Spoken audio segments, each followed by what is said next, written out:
రగడ AP deputy CM Pawan Kalyan పై తీవ్ర విమర్శలు చేశాడు ప్రకాష్ రాజ్.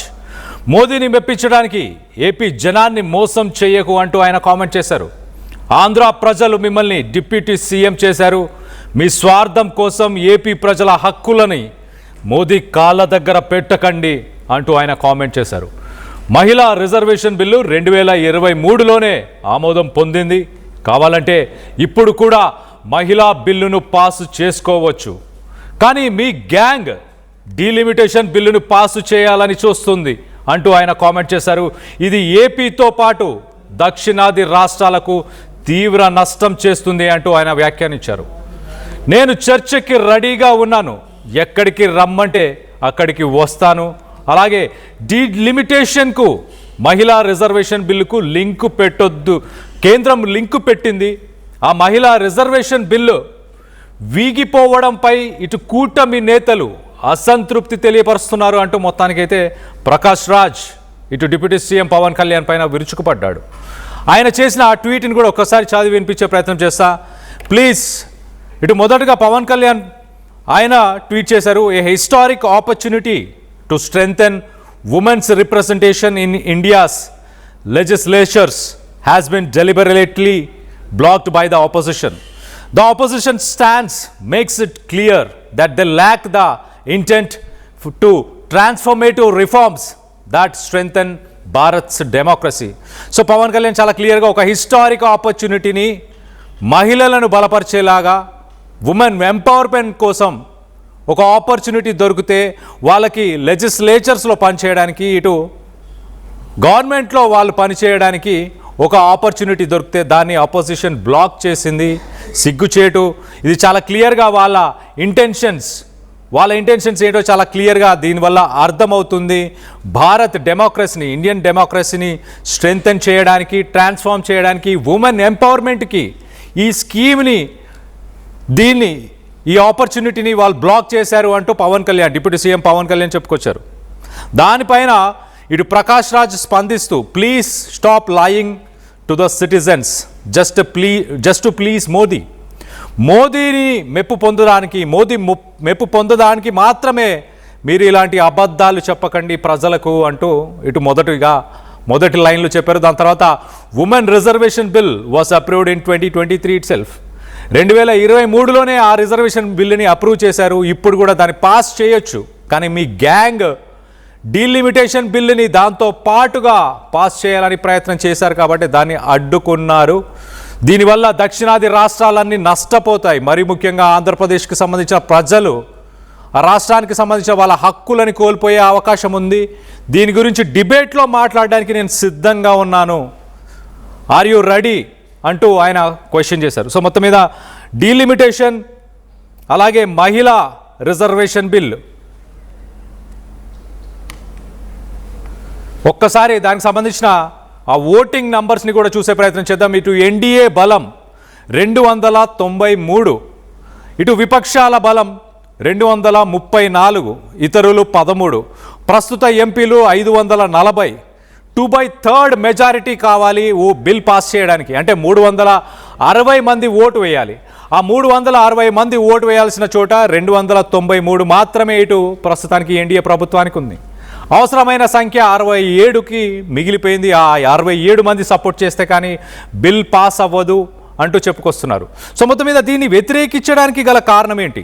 ఇటు డీలిమిటేషన్ బిల్, మహిళా రిజర్వేషన్ బిల్లు రెండు ముడిపెట్టి కేంద్ర ప్రభుత్వం ఇలాంటి పనులు చేస్తుంది, దానికి మేము పూర్తిగా వ్యతిరేకిస్తున్నాం అంటూ ఇటు కాంగ్రెస్కి సంబంధించిన నాయకులు చెప్తున్నారు. అలాగే ఇటు ప్రకాష్ రాజ్ కూడా దక్షిణాది రాష్ట్రాలు 5 రాష్ట్రాలకి గాను 24% ప్రస్తుతానికి సీట్ అలొకేషన్, 24% ప్రస్తుతానికి లోక్సభలో సీట్ అలొకేషన్ ఉంది. ఒకవేళ డీలిమిటేషన్ని జతపరిస్తే, దాన్ని అమలు పరిస్తే ఆ 24% కాస్త 19%కి పడిపోయే అవకాశం ఉంది.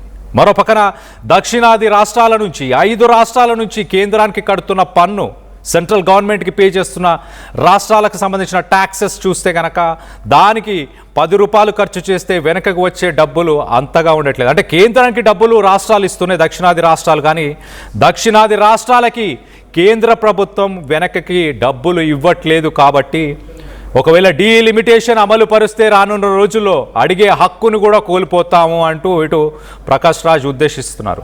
దీనికి సంబంధించి మరింత డీటెయిల్గా మాట్లాడుకునే ప్రయత్నం చేద్దాం. ఇటు ఏపీ నుంచి మా ఇన్పుట్ ఎడిటర్ కృష్ణమోహన్ అందుబాటులో ఉన్నారు. కృష్ణమోహన్తో మాట్లాడి తెలుసుకునే ప్రయత్నం చేద్దాం. కృష్ణమోహన్, చెప్పండి, ప్రకాష్ రాజ్ ఒక డిబేట్కి రెడీగా ఉన్నానంటున్నారు.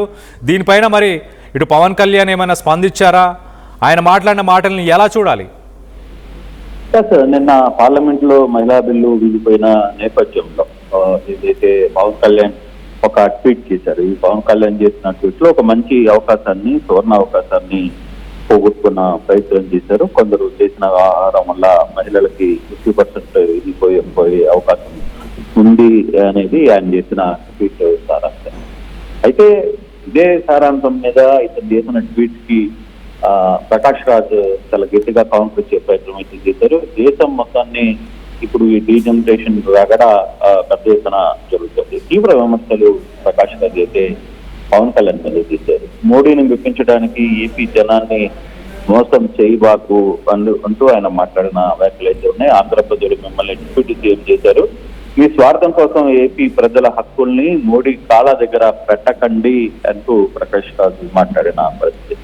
మహిళా రిజర్వేషన్ బిల్లు 2023లోనే ఆమోదం పొందింది. కావాలనుకుంటే ఇప్పుడు కూడా మహిళా బిల్లుని పాస్ చేసుకోవడానికి ఎవ్వరికీ అభ్యంతరం లేదు అనే మాట మీరు గుర్తుపెట్టుకోవాలి. కానీ మీ గ్యాంగ్ ఏదైతే ఉందో, మీ గ్యాంగ్ ఈ డీలిమిటేషన్ బిల్లును పాస్ చేయాలని దీని మహిళా బిల్లుని అడ్డం పెట్టుకొని డీలిమిటేషన్ గ్యాంగ్ ని బిల్లుని పాస్ చేయాలని ఒక కుట్రల ప్రయత్నం చేసింది.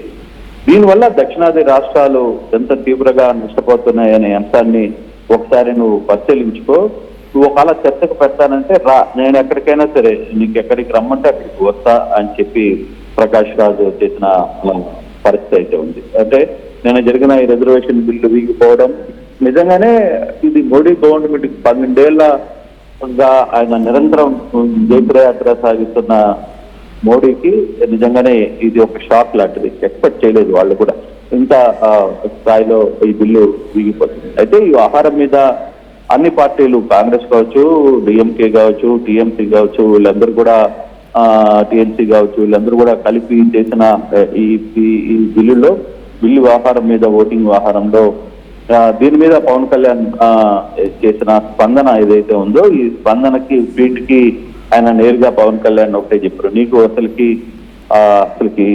మోడీ కాళ్ళ దగ్గర ఉండడం తప్పితే నీకు వేరే ఇష్యూస్ ఏమీ లేవు. అసలుకి దక్షిణాది రాష్ట్రాలు ఏ విధంగా మోసపోతున్నాయి, ఏ విధంగా దెబ్బతింటాయి రాబోయే రోజుల్లో. ఇప్పటికే దేశంలో దక్షిణాది రాష్ట్రాలు సంపాదిస్తున్న భారతదేశానికి ఎంత ఖర్చున్నాయి, భారతదేశానికి సంబంధించి ఎంత పెట్టుబడులు, ఎంత నిధులు వీళ్ళు కేటాయిస్తున్నారు. ఒకసారి బీహార్ ని చూసుకున్నా, మరోసారి ఉత్తరప్రదేశ్ ని చూసుకున్నా, వాళ్ళకి కేంద్ర ప్రభుత్వాలు ఇస్తున్న నిధులు ఎంత, వాళ్ళ పర్సంటేజ్ లో మన పర్సంటేజ్ ఎంత. కానీ డబ్బులు, ఖర్చులు, ఆదాయం, కష్టపడే తత్వం అన్ని ఉన్న దక్షిణాది రాష్ట్రాలకు సంబంధించిన వ్యవహారంలో మీరు ఉత్తరాది వ్యవహారాన్ని ఎందుకు దీని మీద గట్టిగా మాట్లాడలేకపోతుంటారంటూ ఆయన చేసిన వ్యాఖ్యలు కొంత సుమారుగా తెలియస్తున్నాయి. మొత్తం మీద అయితే దేశం మొత్తానికి మీద ఈ డీలిమిటేషన్ తగ్గడం మాత్రం మరోసారి తెర మీదకి వచ్చిందని చెప్పాలి. Kalyan. Right Krishnamohan, thanks for the latest update. ఒక్కసారి ఇటు ప్రకాష్ రాజ్ సీఎం చంద్రబాబు నాయుడిని కూడా ఉద్దేశించి మాట్లాడారు. ఒకసారి ఆ ట్వీట్ కూడా చూసే ప్రయత్నం చేద్దాం. సో మొత్తం మీద ఇటు డిప్యూటీ సీఎం పవన్ కళ్యాణ్ అలాగే సీఎం చంద్రబాబు నాయుడిని కూడా ఉద్దేశించి ఆయన the nation will remember that you are lying sir, మీరు అబద్ధం చెప్తున్నారని ఇటు దేశం గుర్తుపెట్టుకుంటుంది అంటూ కూడా ఆయన మాట్లాడారు. ఇటు సీఎం చంద్రబాబు నాయుడు ఆయన కూడా by blocking women's reservation bill, Congress lead opposition, Congress పార్టీకి సంబంధించిన వాళ్ళు ఉమెన్స్ రిజర్వేషన్ బిల్లుని అడ్డుకుంటున్నారు. ఒక హిస్టారిక్ స్టెప్ అలాగే ఉమెన్స్ ఎంపవర్మెంట్కి సంబంధించి వాళ్ళు అడ్డుకుంటున్నారు అంటూ ఇటు సీఎం చంద్రబాబు నాయుడు చేసిన ట్వీట్ పైన ఇటు ప్రకాష్ రాజ్ మీరు అబద్ధం ఆడుతున్నారని దేశం గుర్తుపెట్టుకుంటుందని చెప్పుకొచ్చే ప్రయత్నం చేస్తారు. మొత్తానికి అసలు డీలిమిటేషన్ ఇష్యూ ఏంటి? మనం చూస్తే 1970లో ఇండియన్ గవర్నమెంట్, అప్పుడున్న ప్రభుత్వం ఫ్యామిలీ ప్లానింగ్కి పుష్ చేసింది. అంటే పుట్టే పిల్లలని నియంత్రణ చేయాలి అంటూ. అంటే అంతకుముందు మనం చూస్తే ఇండిపెండెన్స్ వచ్చిన తర్వాత కొంత ఫెమైన్, అప్పుడున్న పరిస్థితులు, ఇటు బ్రిటిషర్స్ మనని పిప్పి చేసిన తర్వాత అప్పుడున్న పరిస్థితులకి ఇటు ఎన్నో రకాల కారణాల వల్ల, హెల్త్ ఇష్యూస్ వల్ల పిల్లలు చనిపోతుండేవాళ్ళు, వాళ్ళకి తగిన ఆహారం అందక చనిపోతుండేవారు. దానివల్ల ముందు జనరేషన్స్ అంటే 1947 తర్వాత మనం చూస్తే కనుక ఇండిపెండెన్స్ తర్వాత ఉన్న జనరేషన్స్ ఎక్కువ మంది పిల్లల్ని కానేవాళ్ళు. మన తాత ముత్తాతలు ముందు జనరేషన్స్ చూస్తే ప్రతి ఇంట్లో 5, 6, 7. దాని తర్వాత గవర్నమెంట్ 1970s దీన్ని నియంత్రించాలి, కొంత కంట్రోల్ చేయాలి అన్న ఉద్దేశంతో 1970s ఫ్యామిలీ ప్లానింగ్ని పుష్ చేసే ప్రయత్నం చేసింది. 1970s ఇటు దక్షిణాది రాష్ట్రాలు వీటన్నిటిని ఫాలో చేశాయి, ఆ ఫ్యామిలీ ప్లానింగ్ని ఫాలో చేశాయి. అదొక సక్సెస్ క్యాంపెయిన్ అయింది దక్షిణాది రాష్ట్రాల్లో. కానీ ఉత్తరాది రాష్ట్రాలలో, నార్థన్ స్టేట్స్లో దీన్ని ఫాలో చేయలేదు. అక్కడ పాపులేషన్ పెరిగిపోయింది. ఆర్టికల్ 82 కాన్స్టిట్యూషన్, ఇండియన్ కాన్స్టిట్యూషన్కి సంబంధించిన ఆర్టికల్ 82 ప్రకారం చాలా క్లియర్గా ప్రతి లోక్సభ సీటు కానీ అసెంబ్లీ సీట్లు కానీ వీటికి సంబంధించి ఎప్పటికప్పుడు అక్కడున్న పాపులేషన్ని బట్టి ఆ డీలిమిటేషన్ని చేయాలి అంటూ ఇటు ఇండియన్ కాన్స్టిట్యూషన్, భారత రాజ్యాంగం చెప్పుకొస్తుంది.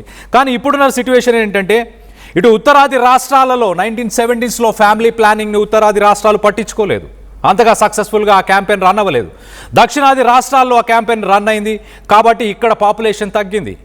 కానీ ఉత్తరాది రాష్ట్రాలు కనుక ఇప్పుడు డీలిమిటేషన్ తర్వాత సీట్లను పెంచితే అక్కడ సీట్స్ అధిక మోతాదులో ఉండే అవకాశం ఉంటుంది. సో దక్షిణాది రాష్ట్రాలకి ఒక వాయిస్ ఉండని సిట్యువేషన్ ఏర్పడుతుంది. కాబట్టి మరో పక్కన ఇటు దక్షిణాది రాష్ట్రాల నుంచి జీడిపి, ఇటు కేంద్రానికి కడుతున్న పన్నులో విలువ చూస్తే కనుక ఉత్తరాది రాష్ట్రాలకు ధీటుగా ఉంటుంది. అయినా కూడా కేంద్ర ప్రభుత్వం నుంచి రిటర్న్లో సదర్న్ స్టేట్స్కి వస్తున్న ఫండ్స్ మాత్రం తక్కువగా ఉన్నాయంటూ ఆల్రెడీ క్వశ్చన్స్ నడుస్తున్నాయి. ఆల్రెడీ చాలామంది క్వశ్చన్ చేస్తున్నారు. అదే పాయింట్ని ఇక్కడ ప్రకాష్ రాజ్ మాట్లాడే ప్రయత్నం చేశారు. దీనికి సంబంధించి మీరేమనుకుంటున్నారు? డీలిమిటేషన్ అయితే దక్షిణాది రాష్ట్రాలు నష్టపోతాయని మీరు భావిస్తున్నారా? మీ అభిప్రాయాలు ఏంటనేది కింద కామెంట్ రూపంలో తెలియపరచండి.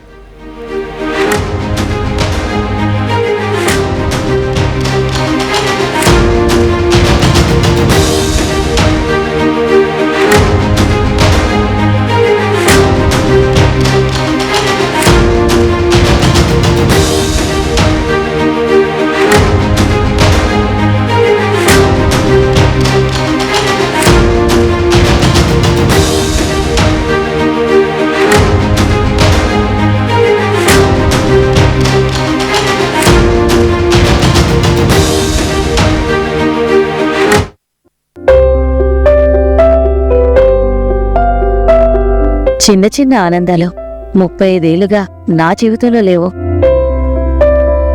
35 ఏళ్లుగా నేను డైపర్లలో బ్రతికాను. 6 సెంటీమీటర్ల ఫిస్టులా నా మూత్రాశయంలో లీకు కారణమైంది.